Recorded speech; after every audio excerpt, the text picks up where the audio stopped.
নমস্কার বন্ধুরা। আসলে আন্তর্কিলা গেলে প্রথমে ছেলের জন্য স্টেশনারি জিনিসগুলো নিয়ে নেওয়ার চেষ্টা করি। তো খাতা কলম ওগুলো যেহেতু ওখানে খুব ভালো পাওয়া যায়, তো যতবারই যাই না কেন চেষ্টা করি টুকটাক নিয়ে আসার জন্য, যেহেতু সবসময় এগুলো লাগে। তো আমরা ওখান থেকে বেরিয়ে পড়েছি। এবার বেরিয়ে পড়ার পরে যেহেতু ছেলে যায়নি, আমি আর হাজব্যান্ড 2টা আইসক্রিম নিলাম, যেহেতু গরম লাগছিল সেদিন, তাই নিলাম আর কি।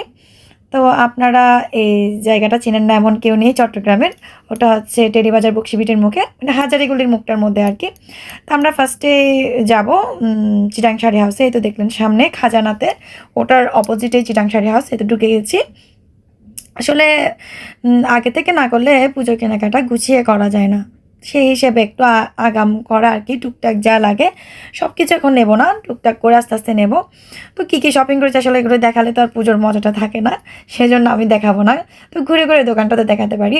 আর এখানে খুবই ভালো রেটে জিনিসপত্র পাওয়া যায়, পাইকারি রেটেই বলতে পারেন। মানে অন্যান্য জায়গা থেকে এখানে আপনি কিছুটা হলেও কম রেটে জিনিস পাবেন।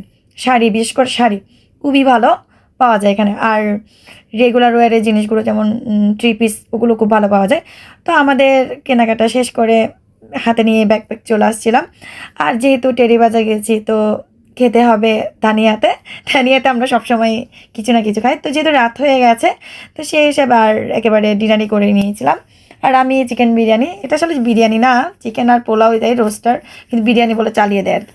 তো আমি ওটাই বেশি ভালো খেতে পছন্দ করি, মানে ভালো লাগে আর কি। সালাদের একটা মাটন ডাক বাংলো নিয়েছিলাম।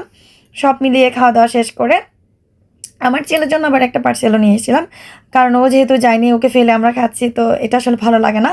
ছেলেকে ছাড়া খেতে ইচ্ছে করছিল না, তারপর ওকে ফোন করে জিজ্ঞেস করে ওর জন্য পার্সেল নিয়ে এসেছিলাম। তো খাওয়া দাওয়া শেষ করে আমরা এবার বেরিয়ে পড়েছি। এতে দেখুন নামছিলাম আমি। আমার এই সিঁড়িটা না নামতে খুব ভয় লাগে, কেন জানি, ছোটোর মধ্যে আর রাউন্ডে। তো আসার সময় একদম পূর্ণিমার ভরা চাঁদ দেখতে দেখতে দুজনে চলে আসছি। সেদিন পূর্ণিমা ছিল, তো অনেক ভালো লাগছিল চাঁদটা দেখতে। তো ধন্যবাদ সবাইকে আমার ভিডিওটি দেখার জন্য।